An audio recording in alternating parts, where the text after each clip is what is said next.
Hello guys, so nandito tayo para linisin natin itong makina ng motor. So Honda Click 125i ito. So applicable din to sa mga 150. So tara guys, maglinis tayo. Samahan nyo ako. Guys, sa mga kakailangan nilang natin dito ay kailangan natin pambukas ito, Phillips screw. Tapos kailangan lang natin ng degreaser syempre guys sa panlinis. Yan. Tapos kakailangan natin ng brush. Yan. So although itong mga binili natin na to guys, inano lang natin sa online to. First thing guys, kailangan lang natin tanggalin lahat ng laman. Tapos mga screw, tanggalin natin para ito matanggal para mabuksan natin yung makina. So yun ang kailangan dyan guys. So yun guys, bali kailangan lang po natin ng T-race na number 10 10mm. So tatlong tornilyo lang po yan ang tatanggalin. Yan. Isa yan, tapos sa kabila, tapos sa bandang dulo guys. Yan. Yun po ang kailangan nyo tanggalin dyan. Yan. So yun po, pagkatapos baklasin dyan sa yung mga number 10 na tornilyo, bali dito naman sa Phillips ko, so hindi nakita lang ng video, bali tatanggalin din po yung cover na yan. Yan, pag okay na natanggal na yung gas tank cover, so pwede na po angatin itong U-box. So yun po, so makikita nyo na nabuksan na natin yung motor, at yan po makikita rin nyo rin na ganito nakadumi yung engine natin. So ganun po yun, papakita ko sa inyo kung paano linisin yan na hindi wala na kailangang takpan pa. So ganyan na siya kadumi guys. So ang gagawin natin dyan, dito paliwanag ko sa inyo guys, dito wala naman ditong problema guys na mababasa. At mabasa nyo yan, okay lang yan guys. Dito nga nangyayari nga dito guys, inaano natin to natatalsikan ng tubig yan pansinin nyo dito, pupunta yan dyan ng tubig. Pag nasira yung mudguard nyo rito, tapo ng tubig dyan, so wala nang epekto, di ba? So ito, so pwede mabasa yan guys, hindi yan walang kaso yan. Okay. So ang gagawin natin, lilinisin natin, babasin lang natin. Yung iba kasi natatakot na linisin to. Okay. Para magpaka problema. Pero bago natin linisin, pandarin natin makina para makita nyo kung gumagana siya before and after. Ayan guys, pandarin natin. Yan. So maandar guys. Maandar ang makina. Yan. So maandar ang makina natin. Tara guys, bali gamitan natin ito ng degreaser, tapos pressure washer. Okay. So yun guys, bali unang gawin natin, basahin muna natin ng tubig to. Okay. Guys, basahin na natin tubig.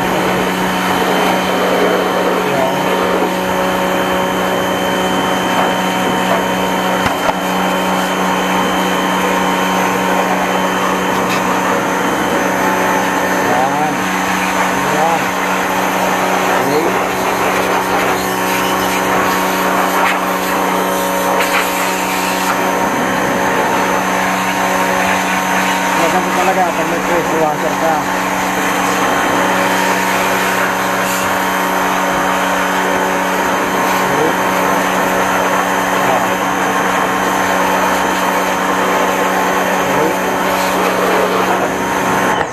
Yan.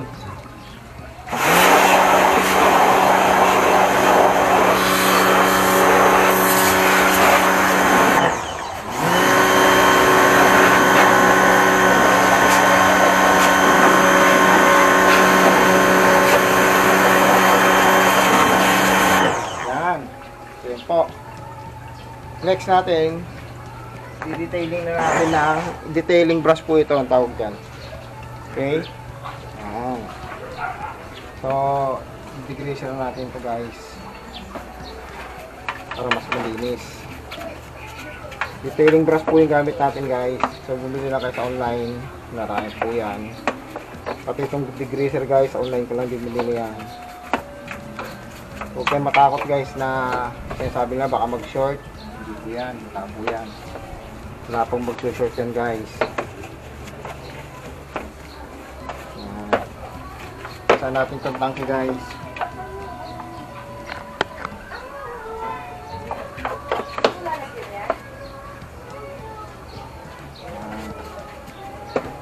Degreaser po itong gamit natin guys. Ito lang lilinis. Okay. Para matanggal yung mga langis-langis.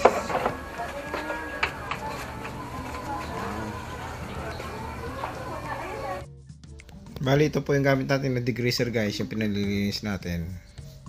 Yan. So, ganyan na po. Huwag kayong matakot na basahin at lagyan ng degreaser yan. Wala naman po madadamage niya sa ano yan, sa part ng motor, makina. Open nga po yung sa bandang ilalim niya kapag nasira yung mudguard. Tumatalis po yung putik dyan o kaya yung tubig. So yun po, nababasa yung makina, hindi naman nagkakaproblema ang makina mo. Yun po yung pag i-analyze mo po at napalusong ka sa baha, bakit hindi po nasisira makina mo? So ang ginagawa na natin, chine-change oil lang, yun ang ano yan. Tapos uhugasan at patutuyuin, di ba? So yun po, nababad na po natin ng 5 minutes yan. Kung gusto niyo, pwede rin yung ibabad ng hanggang 10 minutes para i-pressure washer. Yan. Ito, ipe-pressure washer na po natin.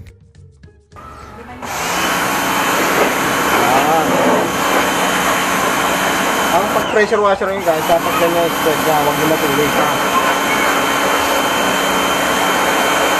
Yan. Ayun, lumabas na yung kulay guys.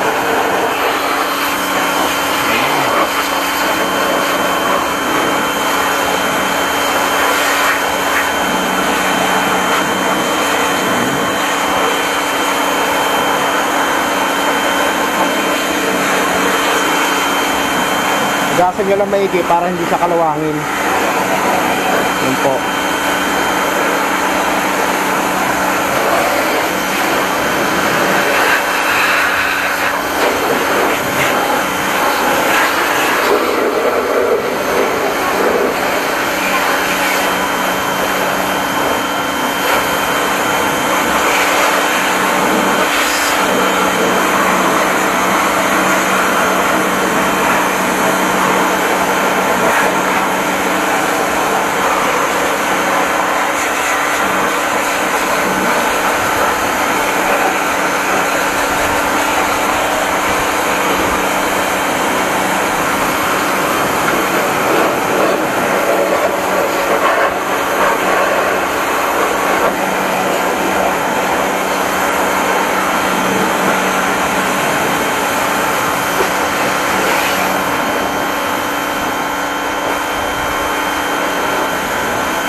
Okay. So, ganun po lang. Basta linisin nyo lang maigi guys. Malinis na yung engine natin guys. Yan. Sinasabi nila kasi, baka rin hindi na umandar. So, i-try natin guys. Yan ha. So, hindi ko pa pinupunasan. Try natin kung aandar o hindi. Okay. Yan. So, yun guys. Kita nyo. Kahit umandar. Sabi nila, baka magka-problema sa makina pag nilinis mo na dire-diretso. Yan, kita nyo guys, umandar siya. Wala pa akong punas-purasan, hindi ko pa pinahanginan. So pagtapos mahugasan, diretso, pinandar ko na, ito maandar. Yan, kasi yung iba sinasabi nila na tatakot sila maglinis kasi na baka mamaya magkaroon ng problema. Sure po. Okay?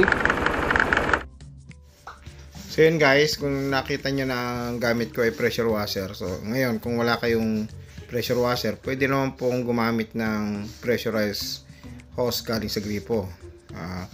Importante lang dyan ay mahugasan nyo maigi yung itong makina na lininis nyo. Yan. Yun ang importante po dyan. Kasi kagaya ito, baka mamaya sa isipin nyo, may dumi pa siya. Hindi po dumi yan guys, bali ano po ng bakal. So yung degreaser kasi, hindi niya talaga kayang tanggalin lahat ng mancha or ano sa bakal, kundi malilinis niya yung mga langis-langis na nandiyan dyan nakakapit.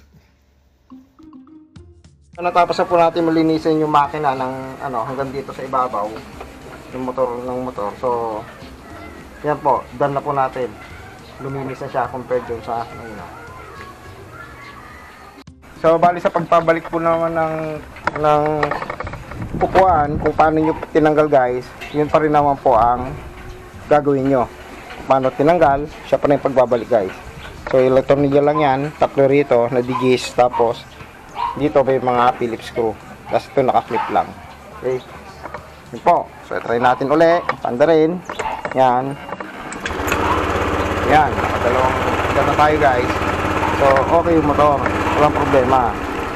So yun guys, natapos na natin linisin itong Honda Click 125 by ang makina niya. So sana may nakuha kayong kalaman sa vlog ko na to. Thank you for watching. Please like and subscribe to my YouTube channel. Thank you.